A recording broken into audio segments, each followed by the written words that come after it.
ये 8 जून 1708 का वाकया है, जब कोलंबिया के साहिल के नजदीक हिस्पानवी बहरी जहाज सैन होजे पर बरतानवी बहरिया के जंगी जहाजों ने हमला कर दिया। इस हमले के बाद सैन होजे उसी रोज रात के वक्त बहिराए कैरेबियन में डूब गया। इस जहाज के गर्क होने के साथ इस पर सवार तकरीबन 600 अफराद और 20 अरब डॉलर मालियत का सोना, चांदी और जेवरात भी हमेशा के लिए समंदर में गायब हो गए।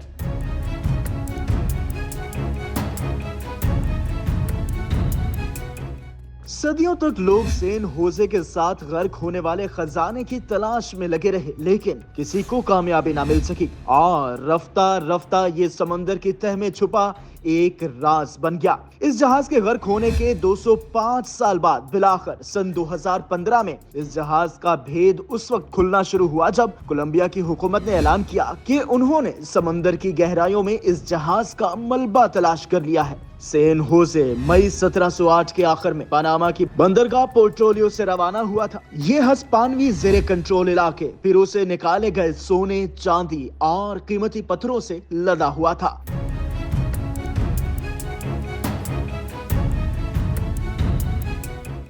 इस जहाज पर मौजूद खजाने की मालियत आज के दौर में 20 अरब डॉलर बताई जाती है। यह खजाना स्पेन के बादशाह फिलिप पंजम के लिए ले जाया जा रहा था कि इसको स्पेन में जानशीनी के लिए जारी जंग के लिए इस्तेमाल किया जाए। क्यूबा के शहर हवाना और फिर स्पेन में तवील सफर पर निकलने से पहले सैन होजे को जरूरी मुरम्मत के लिए कोलंबिया रुकना पड़ा। जहाज का कप्तान होजे फर्नांडेज डी सेंटलेन जानता था कि जानशीनी की इस जंग में शामिल बरतानिया के बहरी जहाज उन पर हमलावर हो सकते हैं। बरतानियों की जानिब से हमले के खतरे के बावजूद कप्तान ने जहाज के साथ आगे बढ़ने का फैसला किया, मगर 8 जून की शाम तक सैन होजे पर लदे खजाने के लिए जंग शुरू हो चुकी थी। पिस्तौलों, तलवारों और चाकुओं से लैस बरतानवी बहरिया ने इस जहाज पर 3 बार कब्जा करने की कोशिश की। इब्तिदा में इस जंग में सैन होजे की जीत रही, लेकिन आखिरी लम्हात में सैन होजे के साथ क्या हुआ कोई नहीं जानता।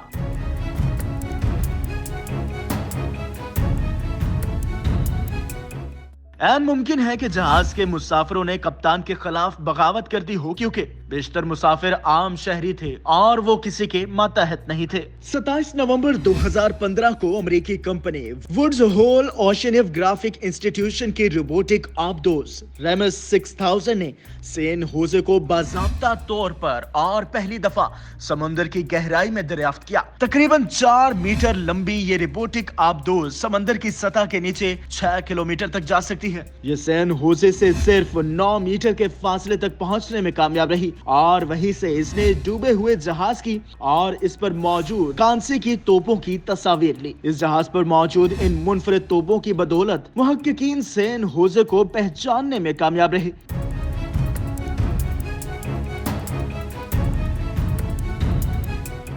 एक अंदाजे के मुताबिक आज तक कोलंबिया के साहिल पर तकरीबन 1000 बहरी जहाज डूबे हैं, जो आज भी दरियाफ्त होने के मुंतजर हैं। सैन होजे अगरचा दरियाफ्त तो कोलंबिया के पानियों में हुआ है, मगर इस बात की कोई गारंटी नहीं कि ये कोलंबिया में ही रहेगा। एक जानिब स्पेन इस गरकाब जहाज के कुछ हिस्से पर दावा कर रहा है, जबकि दूसरी जानिब मुकामी कबीला कर्रा कर रहा है, जिसकी सरजमीन से वो दौलत निकाली गई थी जो सैन होजे पर लदी हुई थी, और ये मुकामी कबीला भी इस खजाने में अपना हक मांग रहा है। मजीद ये कि सैन होजे तकरीबन 40 साल से कानूनी लड़ाइयों में उलझा हुआ है। अमेरिकी कंपनी सी सर्च आर्माडा का कहना है कि इन्हें ये जहाज 1980 की दहाई के अवाइल में मिला और वो भी इसके 50% पर दावा करती है। उनका कहना है कि उस वक्त की कोलंबिया की हुकूमत ने उनके साथ इस बारे में एक मुआहदा किया था और इस बारे में कोलंबिया की सुप्रीम कोर्ट ने भी सन 2007 में उनके हक में फैसला दिया। ताहम कोलंबिया के साबिक सदर जवान मैनुअल सांतोस ने सन 2015 में जब जहाज के मलबे की दरियाफ्त का ऐलान किया तो उन्होंने अमेरिकी कंपनी सी सर्च आर्माड को इसका क्रेडिट नहीं दिया।